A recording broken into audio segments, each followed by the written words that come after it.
Yuk. Assalamualaikum warahmatullahi wabarakatuh. Selamat siang yang terhormat Ibu Sumarwati dan teman-teman yang berbahagia. Jadi pada hari ini saya Tino Jausdawan sebagai moderator yang akan memandu jalannya presentasi pada kesempatan kali ini.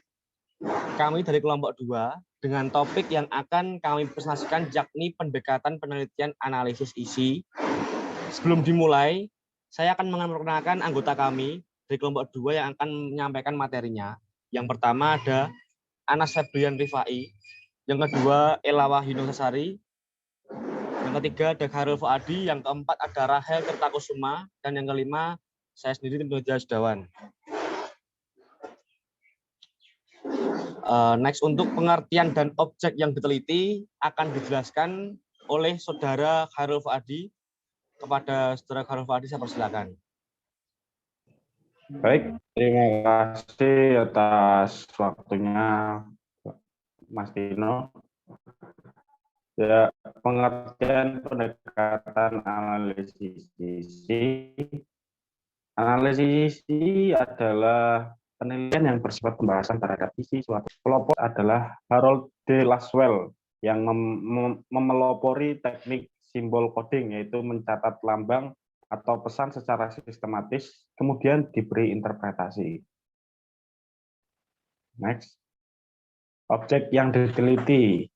Pada penelitian ini, penelitian dengan mengambil karya sastra sebagai objek penelitiannya. Selama ini masih ditekankan pada aspek kesusastraan. Objek yang diteliti dapat berupa buku, naskah, surat elektronik, dan sebagainya. Ya, saya kembalikan kepada moderator. Ya, terima kasih saudara Khairul Fuadi telah menyampaikan pengertian dan objek yang diteliti tentang materi tersebut. Kemudian lanjut, selanjutnya ada prosedur penelitian yang akan disampaikan oleh saudari Rahel. Pada saudari Rahel, saya persilakan. Ya, terima kasih Mas Tino atas waktunya. Prosedur penelitian pendekatan analisis isi. Yang pertama yang harus dilakukan ialah menentukan dan memilah-milah objek penelitian. Yang kedua yaitu membaca secara intensif objek yang akan diteliti, seperti buku teks, naskah sastra, surel, dan lain sebagainya. Yang ketiga yaitu dengan mengidentifikasi dan mencatat kutipan-kutipan kalimat yang terdapat pada objek tersebut.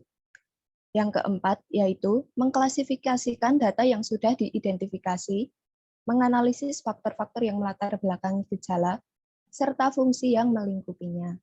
Yang kelima yaitu menyajikan data berdasar hasil penelitian dan rumusan masalah. Yang terakhir yaitu penarikan simpulan.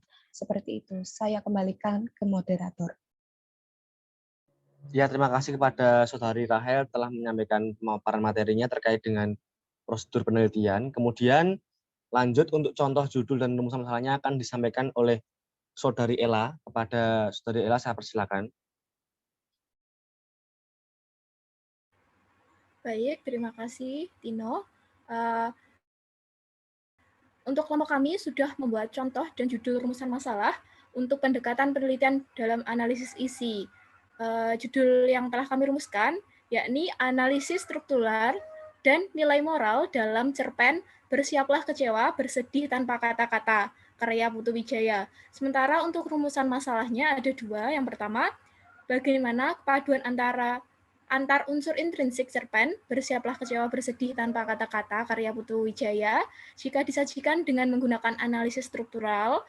Dan yang kedua, bagaimana deskripsi nilai moral yang terkandung pada cerpen Bersiaplah Kecewa Bersedih Tanpa Kata-Kata karya Putu Wijaya agar pesan nilai moral yang terkandung dalam cerpen dapat sampai pada pembaca. Saya kembalikan pada moderator. Ya, terima kasih kepada saudari Ela yang telah menyampaikan contoh judul serta rumusan masalah dari artikel itu. Kemudian lanjut, untuk analisis artikel jurnal akan dijelaskan oleh saudara Anas. Kepada saudara Anas saya persilakan. Terima kasih, moderator. Nah, untuk analisis artikel jurnal yang menggunakan pendekatan penelitian analisis isi, yaitu berjudul Analisis Alih Kode dan Campur Kode pada novel Negeri Lima Menara karya Ahmad Fuadi. Penulis Siti Rohmani, Ahmad Fuadi, dan Atikah Anindiyalini. Nama jurnal Bahasa Sastra Jurnal Penelitian Bahasa Sastra Indonesia dan Pengajarannya. Volume 2 dan nomor 1, nomor halaman 1 sampai 16. Tujuannya, jurnal ini memiliki tujuan yang pertama yaitu bentuk, fungsi, alih kode, dan campur kode. Kedua, faktor penyebab alih kode dan campur kode. Dan ketiga, fungsi alih kode dan campur kode novel Negeri Lima Menara karya Ahmad Fuadi. Metode penelitian ini merupakan penelitian deskriptif kualitatif dengan sampel percakapan pada novel Negeri Lima Menara karya Ahmad Fuadi. Teknik sampling yang digunakan adalah teknik purposive sampling. Teknik pengumpulan data yang digunakan adalah analisis dokumen. Teknik analisis data yang digunakan adalah model analisis mengalir. Bisa lanjut slide berikutnya. Hasil penelitian ini sebagai berikut. Pertama, gejala alih kode terjalin dalam 4 formasi. Gejala campur kode terjalin dalam 7 formasi. Kedua, faktor pendorong alih kode berkaitan dengan pembicara dan pribadi pembicara. Mitra tutor fungsi dan tujuan pembicaraan dan situasi pembicaraan faktor pendukung meliputi alih kode ekstralinguistik dan intralinguistik.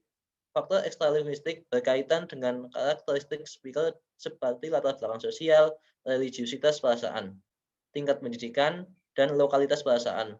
Faktor intralinguistik berkaitan dengan adanya kata-kata dalam bahasa yang dapat menampung konsep makna yang dimaksudkan. Dalam elemen linguistik, dimasukkan dalam elemen linguistik ketiga fungsi alih kode dan campur kode novel. Negeri Lima Menara karya Ahmad Fuadi adalah untuk menjelaskan pemerintah, berdoa, bertanya, dan menegaskan maksud. Nah, ini dia jurnalnya kurang lebih seperti ini. Oke, mungkin saya kembalikan ke moderator. Baiklah, terima kasih Mas Anas atas pemaparan materinya itu terkait dengan analisis artikel jurnal. Baik teman-teman, kita sudah mendengarkan pemaparan materi dari kelompok kami. Untuk selanjutnya, yakni sesi tanya-jawab. Baik untuk audien yang bertanya terkait dengan presentasi kami tadi, saya persilakan untuk bertanya. Silakan, monggo.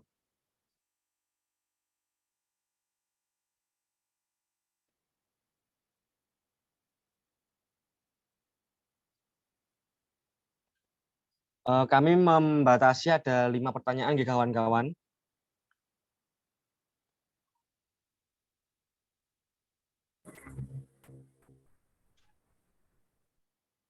Saya ingin bertanya, Mas Tino. Oh, nggih, Mbak Anissa, monggo. Tadi kan kita membahas mengenai pendekatan penelitian analisis isi. Apakah terdapat syarat tertentu dalam menggunakan pendekatan analisis ini, Mas Tino? Ya, terima kasih kepada Mbak Anissa telah menyampaikan pertanyaannya. Untuk pertanyaannya kami simpan terlebih dahulu, akan kami diskusikan dan akan kami jawab pada akhir nanti. Lanjut saja untuk pertanyaan kedua. Saya izin masuk. Ya, Mbak Fatimah. Ya, saya ingin bertanya, hal apa sajakah yang harus diperhatikan peneliti pada saat menggunakan pendekatan penelitian analisis isi? Baik, itu saja. Terima kasih. Ya, terima kasih Mbak Fatimah telah menyampaikan pertanyaannya. Untuk selanjutnya, monggo.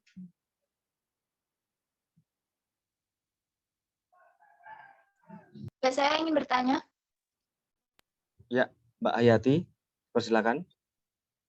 Ya, jadi pertanyaannya adalah apakah perbedaan mendasar antara analisis isi kuantitatif dengan analisis isi kualitatif?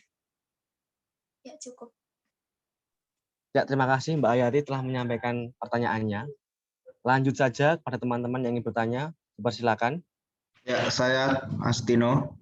Ya, pada Mas Denar, monggo dipersilakan. Saya mau tanya, apakah artikel yang telah kalian analisis menggunakan metode analisis isi, dan apakah tujuan dari artikel jurnal tersebut? Begitu, Mas Tino. Terima kasih. Ya, terima kasih kepada Mas Denar sudah menyampaikan pertanyaannya. Sudah ada 4 pertanyaan, tinggal 1 pertanyaan lagi terakhir. Monggo. Saya Mas Tino ingin bertanya. Ya, Mbak Auris, dipersilakan. Saya ingin bertanya pada analisis artikel yang sudah kelompok Anda teliti, kelompok Anda analisis menggunakan teknik sampling apa dan apa alasannya menggunakan teknik sampling tersebut. Terima kasih. Ya, terima kasih kepada Mbak Auris sudah menyampaikan pertanyaannya. Kemudian akan dijawab oleh kelompok 2, yaitu yang pertama kepada Saudari Ella. Dipersilakan untuk menjawab pertanyaan. Pertanyaan dari Mbak Anissa, dipersilakan.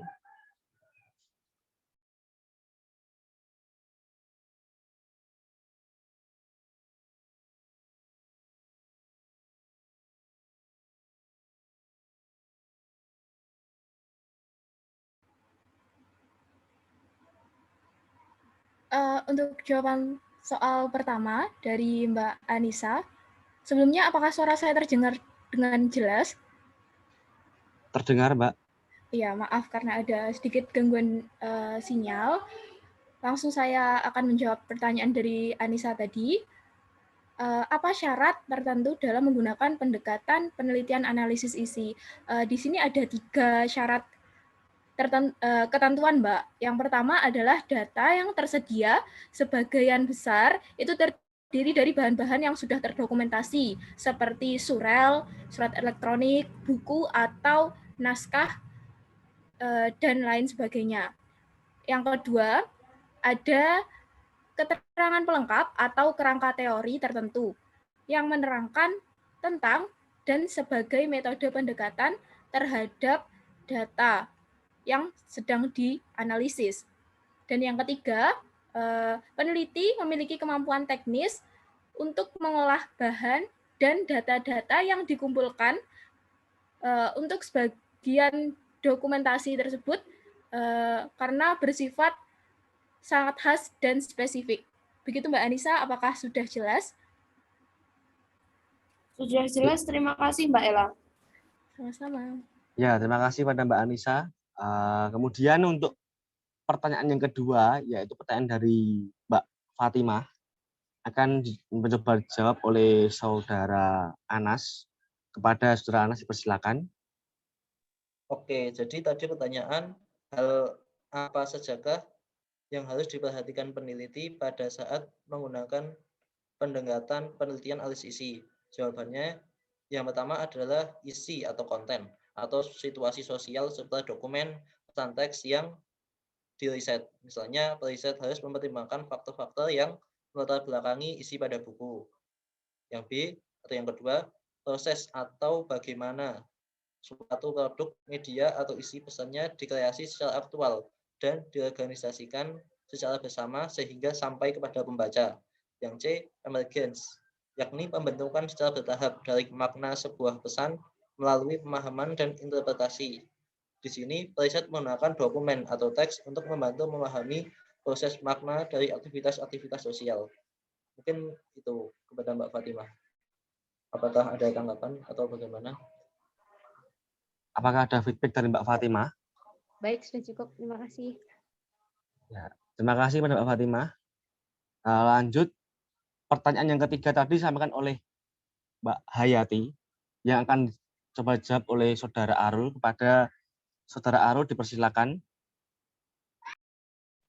Ya, terima kasih atas waktunya, Pak Tino. Ini saya akan menjawab pertanyaan dari Mbak Nur Hayati Intan Rahmania yang bertanya tentang perbedaan mendasar analisis isi kuantitatif dengan analisis isi kualitatif. Analisis isi kuantitatif itu hanya mampu mengetahui atau mengidentifikasi manifest message, yaitu pesan-pesan yang tampak dari isi media yang diteliti. Sedangkan analisis isi yang sifatnya kualitatif tidak hanya mampu mengidentifikasi pesan-pesan manifest, melainkan juga latent message dari sebuah dokumen yang diteliti. Begitu Mbak Nur Hayati Intan Rahmania, apakah ada feedback? Ya, sudah cukup. Terima kasih, Mas Arul. Ya, terima kasih kepada Mbak Hayati dan Mas Arul yang sudah menjawab pertanyaan. Kemudian lanjut, pertanyaan yang keempat tadi ditanyakan oleh Saudara Danar dan akan coba jawab oleh Saudari Rahel. Kepada Saudari Rahel saya persilakan. Ya, terima kasih atas waktunya. Saya akan mencoba menjawab pertanyaan dari Mas Danar. Apakah artikel yang telah kami analisis menggunakan metode analisis isi, dan apakah tujuan dari artikel jurnal tersebut? Ya, artikel yang telah kami analisis sudah menggunakan analisis isi, karena mengkaji sebuah buku novel dengan menekankan pada aspek kesusastraannya. Selanjutnya, tujuan artikel dibuat yaitu untuk menganalisis bentuk alih kode dan campur kode, faktor penyebab alih kode dan campur alih kode. Dan selanjutnya yaitu fungsi alih kode dan campur kode pada novel Negeri 5 Menara karya Ahmad Fuadi. Seperti itu. Apakah ada tanggapan Mas Danar? Baik, terima kasih untuk jawaban dari Rahel. Cukup untuk saya. Terima kasih. Terima kasih kepada Mas Danar dan Mbak Rahel yang sudah memberikan feedback jawaban. Lanjut untuk pertanyaan yang terakhir, yaitu terkait dengan teknik analisis apa dan adakah alasannya. Akan saya coba jawab terkait hal itu. Pada penelitian kali ini menggunakan teknik sampling berupa purposive sampling dengan pengumpulan datanya menggunakan analisis dokumen.